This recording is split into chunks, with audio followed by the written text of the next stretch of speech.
كل عام في يوم عيد ميلاده يوزع 100 مليون دولار في شوارع لوس أنجلوس.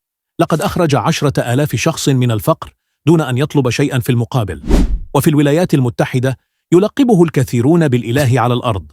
مع ثروة تقدر ب385 مليار دولار، إيلون ماسك هو أغنى رجل في العالم. بالنسبة له المنزل الفاخر ليس شيئا. يملك قصرا قيمته 100 مليون دولار في كاليفورنيا، حيث يعيش مع 12 طفلا وفريق من المربيات. بالإضافة إلى ذلك يمتلك جزيرة خاصة في جزر البهاما بمساحة 10 أفدنة. لكن ثروته لا تستخدم فقط للترف.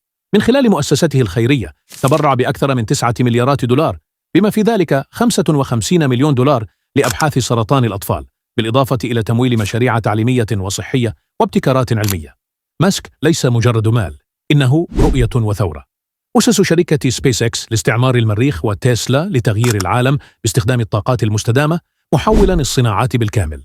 موظفو تسلا يتقاضون ما بين 22 و 93 دولارا في الساعة، لكن أثناء قراءتك لهذا فقد كسب بالفعل 1,460,000 دولار في شهر. هل تشعر بالحسد تجاه إيلون ماسك أم أنك ملهم من قصته؟